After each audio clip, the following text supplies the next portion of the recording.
बिस्मिल्लाहिर्रहमानिर्रहीम अस्सलाम वालेकुम। मैं इब्रार अहमद एडवोकेट उम्मीद करता हूं कि आप सब खैरियत से होंगे। ईरान को इजराइल के खिलाफ जंग में बहुत सारी कामयाबियां मिल रही हैं, लेकिन इसके साथ साथ अमेरिका भी ईरान के साथ नफसियाती खेल खेल रहा है। इस पे बात करेंगे। इसके अलावा ईरान के सुप्रीम लीडर आयतुल्ला खामनई ने अब बाकायदा तौर पर इजराइल के खिलाफ जंग का ऐलान कर दिया है और कहा है कि ईरान इजराइलियों पर कोई रहम नहीं करेगा। इस पर बात करेंगे।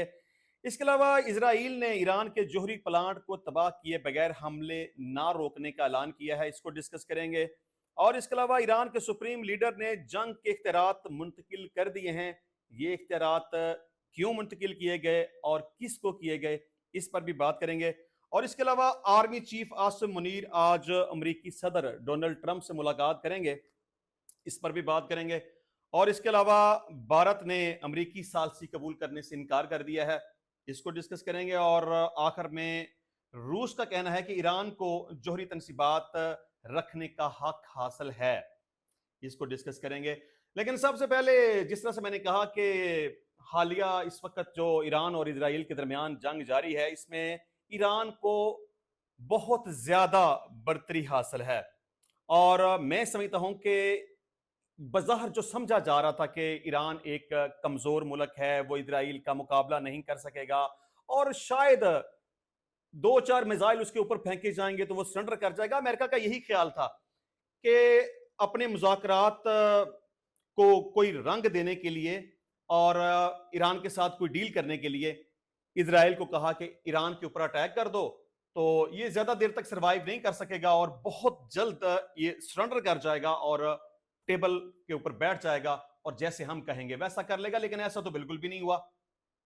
अच्छा, मैंने जिस तरह से कहा कि अब ना अमेरिका भी एक नफसियाती खेल खेल रहा है, जिस तरह से उसने पहले एक नफसियाती खेल खेला था ना कि इजराइल को कह के ईरान के ऊपर अटैक करवा दिया कि चलें इस तरह से मुज़ाकरात हो जाएंगे। हालांकि मुज़ाकरात का सिलसिला चल रहा था, तो मीनवाइल अटैक करवा देना ये बिल्कुल अनजस्टिफाइबल बात है। लेकिन अब उसने एक नया ड्रामा और एक नया हथकंडा अपनाना शुरू कर दिया। मैं समझता हूं कि एक नफसियाती अटैक ईरान के ऊपर करना शुरू कर दिया है। ये भी जंग का एक तरीका होता है कि दूसरे को सरेंडर करने पर मजबूर किया जा सके, दूसरे को खौफजदा किया जा सके, दूसरे को डराया जा सके। लेकिन अभी तक तो अमेरिका या इजराइल इस मकसद में कामयाब नहीं हो रहे। अब अमेरिका क्या ड्रामे कर रहा है? कभी तो वो कहता है कि हमने तेहरान की फजाई हदूद पर कब्जा कर लिया है। कभी डोनाल्ड ट्रंप कहता है कि तेहरान के लोगों को मैं कहता हूं कि यहां से निकल जाओ। कभी वो ये कहता है कि हमारी अफवाज दुनिया की ताकतवर अफवाज हैं और ईरान की अफवाज बहुत कमजोर हैं जो कि हमारा मुकाबला नहीं कर सकती। कभी वो ये कहता है कि हमारे पास बड़ा ही जदीद किस्म का असला है और ईरान का असला हमारा मुकाबला नहीं कर सकता। कभी वो कहता है कि ईरान अनकंडीशनल सरेंडर कर दे और कभी डोनाल्ड ट्रंप कहता है कि अभी फिलहाल मैं मुज़ाकरात करने के मूड में नहीं हूं। ये तमाम तर जो हरबे और तरीके इस्तेमाल किए जा रहे हैं, इसका मकसद सिर्फ और सिर्फ ये है कि किसी भी स्टेज पे आके ईरान सरेंडर कर जाए और मुज़ाकरात की तरफ आ जाए। लेकिन ईरान ये बात कह चुका है कि मुज़ाकरात का ये तरीका बिल्कुल ठीक नहीं है कि आप किसी की गन पट्टी के ऊपर गन रखें और कहें कि जी मैं आपसे बात करना चाहता हूं। बात इस तरह नहीं की जाती। पहले आप सीज फायर करें, जंग रोकें, जो जारहियत और दहशतगर्दी आपने शुरू की हुई है उसको रोकें, उसके बाद टेबल पे आके बैठ जाएं तो बात कर लेते हैं। अच्छा, यहां मैं ईरान को भी एक बात सजेस्ट करना चाहता हूं कि देखें, अगर तो आपके पास वाकई ही कोई ऐसी एटमी ताकत है तो उसका इजहार कर दें, एटमी धमाके कर दें, दुनिया को बता दें कि आप एक एटमी ताकत हैं और आप अटैक कर सकते हैं और उसको तबाह बर्बाद कर सकते हैं। सिर्फ ईरान अगर यही कह देना कि मेरे पास एटम बम मौजूद है तो सिर्फ इतनी सी बात है, जंग खत्म हो जाएगी। अच्छा, अगर ईरान के पास एटम बम नहीं है, उसके पास ये सलाहियत मौजूद नहीं है, तो मेरा ख्याल है कि फिर कोई भी ऐसा बहाना तरीका बना के उसको टेबल पे बैठ जाना चाहिए, मुज़ाकरात की तरफ जाना चाहिए और कोशिश करनी चाहिए कि किसी भी तरीके से फेस सेविंग हो जाए और ये मसला सेटल हो जाए। क्योंकि अगर आपके पास एटम बम नहीं है तो फिर इजराइल और अमेरिका के साथ मुकाबला करना ईरान के लिए मुश्किल नहीं, तकरीबन नामुमकिन है। کیونکہ اگر ہم افواج کو دیکھیں، ان کی ایکسپرٹیز کو دیکھیں، ویپنز کو دیکھیں، میزائل ٹیکنالوجی کو دیکھیں، ایٹم بم کو دیکھیں، امریکہ کو دیکھیں، تو پھر ایران کے لیے سروائیو کرنا بہت مشکل ہو جائے گا۔ تو یا تو آپ دنیا کو بتا دیں کہ آپ کے پاس ہے کیا چیز، اگر نہیں ہے تو ٹیبل کا رستہ اختیار کریں، کیونکہ اگر ایسا نہیں کیا جائے گا تو پھر بہت زیادہ نقصان ہو سکتا ہے۔ اچھا جی، ایران کو اس جنگ میں جو آج کے دن میں بڑی کامیابیاں ملی ہیں، وہ ایک تو یہ کہ ایران نے اسرائیل کا ایک اور F-35 طیارہ تباہ کر دیا ہے۔ یہ پہلا طیارہ نہیں، اس سے پہلے 4 طیارے ایران اسرائیل کے تباہ کر چکا ہے، یہ 5واں طیارہ ہے۔ اور اسرائیل کے 2 پائلٹ آلریڈی وہ گرفتار کر چکا ہے، اور تقریباً 10 سے زائد ڈرون بھی تباہ کیے جا چکے ہیں، یعنی کہ ایران نے اسرائیل کے تباہ کیے ہیں۔ اور اس کے علاوہ آج ہی ایران نے صبح اصفہان میں اسرائیل کا جدید ہرمس ڈرون طیارہ مار گرایا ہے، اور اسرائیل نے باقاعدہ طور پر اس کی تصدیق بھی کر دی ہے کہ یہ بات صحیح ہے، ہمارا یہ ڈرون ایران کی فضاؤں میں تھا، تو مین وائل زمین سے میزائل فائر کر کے اس کے ٹارگٹ کیا گیا اور اسے تباہ کر دیا گیا۔ اچھا، اس کے علاوہ اب ایران چونکہ مسلسل اسرائیل کے اوپر حملہ آور ہے، تو تل ابیب دھماکوں کی آوازوں سے گونج رہا ہے۔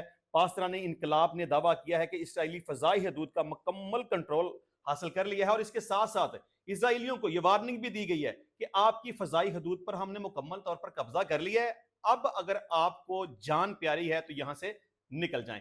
اچھا، اسرائیلیوں کا اب حال یہ ہے کہ وہ انتہائی خوف کا شکار ہیں، اور بنکروں میں بند پڑے ہیں، اور ڈر کے مارے وہاں سے نکل بھی نہیں رہے، اور بہت سارے اسرائیلی ایسے ہیں جو کہ وہاں سے بھاگ رہے ہیں۔ مطلب کہ فضائی حدود تو بند ہے نا، لہٰذا وہ سمندر کے رستے سے وہاں سے بھاگ رہے ہیں، اور بہت سارے اسرائیلی اب اپنی حکومت کے خلاف احتجاج بھی کر رہے ہیں کہ آپ نے یہ جنگ کیوں شروع کی ہے، آخر اس جنگ کی وجہ کیا ہے۔ اچھا جی، جس طرح سے میں نے کہا کہ ایران کے سپریم لیڈر نے اب باقاعدہ طور پر جنگ کا اعلان کر دیا ہے، اس حوالے سے ٹائمز آف اسرائیل کے مطابق ایران کے رہبر اعلیٰ نے سماجی رابطے کی ویب سائٹ ایکس پر اپنے پیغام میں واضح کیا ہے کہ ایران صہیونیوں پر کوئی رحم نہیں کرے گا، دہشت گرد ریاست کو سخت جواب ضروری ہے۔ ایک اور ٹویٹ میں آیت اللہ خامنائی نے لکھا کہ جنگ کا آغاز ہو چکا ہے۔ پوسٹ کے ساتھ ایک تصویر بھی شامل ہے جس میں ایک شخص تلوار تھامے ایک قلعہ نما دروازے میں داخل ہو رہا ہے، جبکہ آسمان پر آگ کے شعلے ہیں۔ تو اب پہلے تو جو صورتحال تھی، چونکہ جارحیت کا مظاہرہ اسرائیل نے کیا تھا، اس جنگ کی شروعات اسرائیل نے کی تھی، تو اب تک جو صورتحال تھی وہ تو صرف ایک سیلف ڈیفنس کے طور پر تھی، لیکن اب ایران کی طرف سے بھی باقاعدہ یہ اناؤنسمنٹ آ گئی ہے کہ جناب اب جنگ شروع ہو گئی ہے، اب تم تیار ہو جاؤ۔ اچھا، اس کے علاوہ اسرائیل نے اعلان کیا کہ جب تک ان کے جوہری پلانٹ کو ہم تباہ نہیں کر دیتے اس وقت تک یہ جنگ جاری رہے گی۔ امریکی خبر رساں ادارے CNN کے مطابق اسرائیلی فوج کے ترجمان نے بتایا ہے کہ اسرائیلی لڑاکا طیاروں نے ان میزائل لانچر اور دیگر مقامات کو نشانہ بنایا ہے جہاں سے اسرائیل پر حملے کیے گئے۔ ترجمان نے دعویٰ کیا ہے کہ اسرائیلی حملوں کے باعث ایرانی فورسز وسط ایران منتقل ہو گئیں، اور ایران اب اصفہان سے میزائل حملے کر رہا ہے۔ اسرائیلی میڈیا نے اعتراف کیا ہے کہ صہیونی ریاست اسرائیل تنہا فرد و پلانٹ کو نقصان پہنچانے کی صلاحیت نہیں رکھتا، اور اس کے لیے وہ امریکی مدد کا منتظر ہے۔ دیکھیں، اب بات دن بدن بڑی کلیئر ہوتی جا رہی ہے کہ یہ جنگ امریکہ نے شروع کی تھی۔ امریکہ مسلسل اسرائیل کو سپورٹ کر رہا ہے، اس کو ہتھیار دے رہا ہے، اس کو جنگی ساز و سامان دے رہا ہے، اس کو پیسے دے رہا ہے، مطلب جس بھی طریقے سے سپورٹ ممکن ہے وہ کر رہا ہے۔ اور اس بات سے انکار نہیں کیا جا سکتا کہ ہو سکتا ہے کہ کچھ وقت گزرنے کے بعد اگر امریکہ یہ مقاصد حاصل نہ کر سکے اور یہ جنگ نہ رک سکے اور ایران امریکہ کی بات ماننے کو تیار نہ ہو سکے، تو امریکہ اس جنگ میں پریکٹیکلی بھی شامل ہو سکتا ہے۔ رپورٹ میں بتایا گیا ہے کہ ایران اور اس کے جوہری پروگرام پر اسرائیلی حملوں کے کئی دن بعد بھی اسرائیلی حکام اس انتظار میں ہیں کہ آیا امریکی صدر ڈونلڈ ٹرمپ ان کے ساتھ مل کر کام کرنے میں مدد کریں گے یا نہیں۔ اسرائیل نے ایران کے فرد و جوہری پلان کو تباہ کیے بغیر حملے نہ روکنے کا اعلان کیا ہے، تاہم وہ اکیلے یہ نہیں کر سکتا، اور اس نے امریکی صدر کے تنازع میں شامل ہونے کے لیے منتیں شروع کر دی ہیں۔ ایک سینئر اسرائیلی عہدیدار نے CNN کو بتایا کہ ہم امریکی صدر کے فیصلے کے منتظر ہیں۔ امریکی اور اسرائیلی حکام ایران میں جاری اسرائیلی فوجی کارروائیوں اور ممکنہ امریکی شمولیت کے حوالے سے مسلسل رابطے میں ہیں۔ تاہم 2 اسرائیلی عہدیداروں کے مطابق وزیر اعظم نیتن یاہو نے صدر ٹرمپ سے یہ واضح طور پر مطالبہ نہیں کیا کہ وہ فردوں میں واقع ایرانی جوہری تنصیب پر امریکی حملوں کی منظوری دیں۔ نیتن یاہو دیگر اسرائیلی حکام کی طرح چاہتے ہیں کہ صدر ٹرمپ اسرائیلی دباؤ محسوس کیے بغیر یہ فیصلہ خود سے کریں۔ ایک तीसरे इसराइली अहदेदार ने कहा कि पूरी कार्रवाई की बुनियाद इस मफरूजे पर रखी गई है कि किसी न किसी मरहले पर अमेरिका जरूर शामिल होगा। इसराइली हुकाम का कहना है कि इसराइल के पास फर्दों की जोहरी तनसीब को तबाह करने या कम अज कम आर्जी तौर पर नकारा बनाने के दीगर रास्ते भी मौजूद हैं, मगर कोई भी अमरीकी स्ट्रेटेजिक बमबार तैयारों की मदद से दागे गए 30,000 पाउंड वजनी बंकर बिस्टिंग बमों जितना मौसर नहीं होगा। तो लिहाजा अब इसराइल इस इंतजार में बैठा है कि वो जिस मकसद को लेके निकला था वो तो मकसद उसका हल नहीं हो रहा। ईरान तो किसी बात की तरफ नहीं आ रहा, मुज़ाकरात की तरफ नहीं आ रहा और मुसलसल इसराइल के ऊपर बमबारी कर रहा है। वो तो ये तसव्वुर भी नहीं कर सकते थे कि कभी ऐसा भी हमें दिन देखना पड़ेगा कि हमारे शहरों के ऊपर भी मिसाइल गिरेंगे। और अब हालत ये हो गई है कि उनका डिफेंस सिस्टम भी तकरीबन नाकाम हो चुका है और ईरान जो मुसलसल बमबारी कर रहा है उनका डिफेंस सिस्टम उसको रोक नहीं पा रहा और मिसाइल मुसलसल इसराइल के शहरों के ऊपर गिर रहे हैं। अच्छा, इसके अलावा ईरान के सुप्रीम लीडर आयतुल्लाह खामनाई ने जंग के इख्तियारात सिपा सदराने इनकलाब इस्लामी की शुरा को मुंतकिल कर दी हैं, जिसके बाद पासरान इनकलाब आइंदा तमाम फैसलों में बाख्तियार होगी।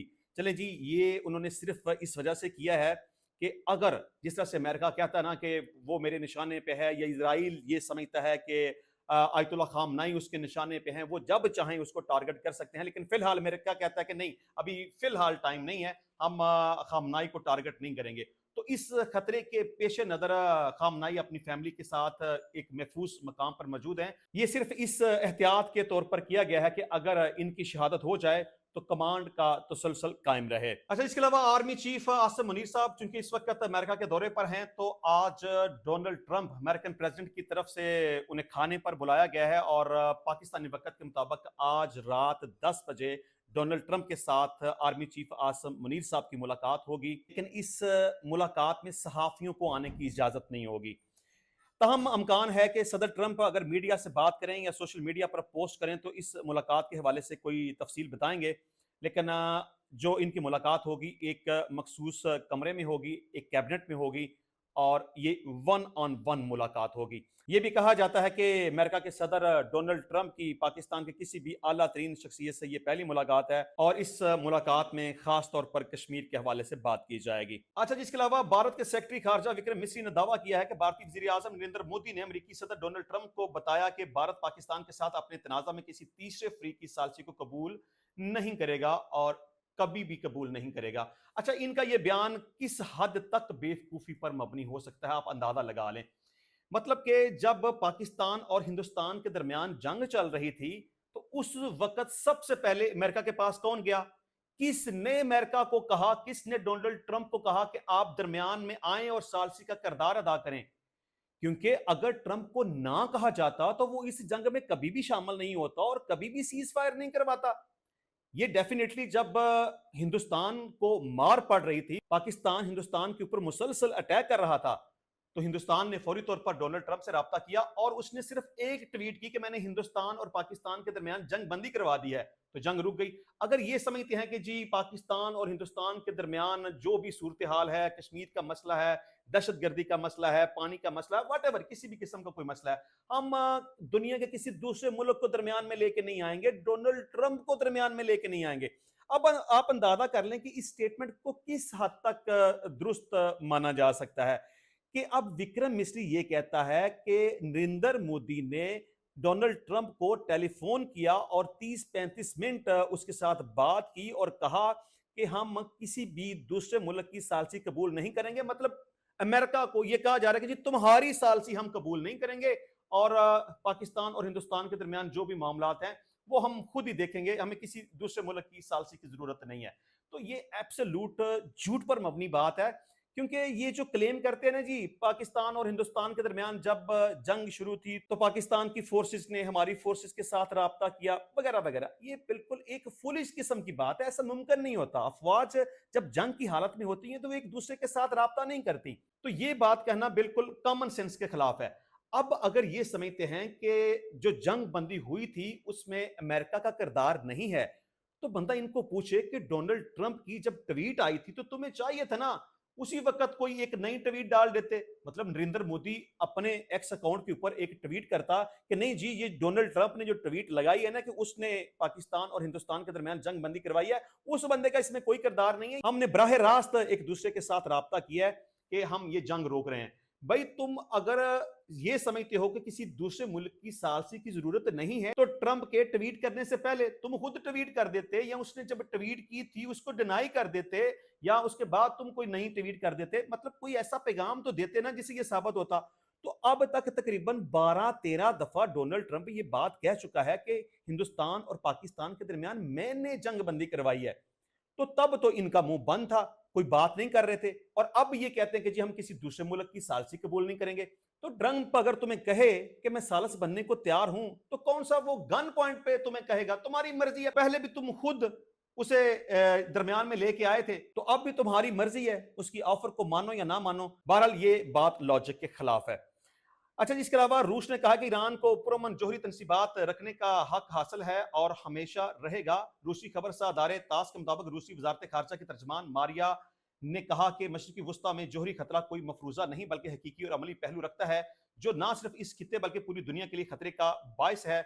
उन्होंने एक रेडियो से बात करते हुए कहा कि ये सब कुछ ना सिर्फ कशीदगी में इजाफा कर रहा है बल्कि खिते और दुनिया के लिए बराह रास्त खतरा बन चुका है, क्योंकि पुरअमन एटमी या जौहरी तनसीबात पर हमले किए जा रहे हैं। जौहरी खतरा मफरूजाती नहीं बल्कि अमली हकीकत बन चुका है।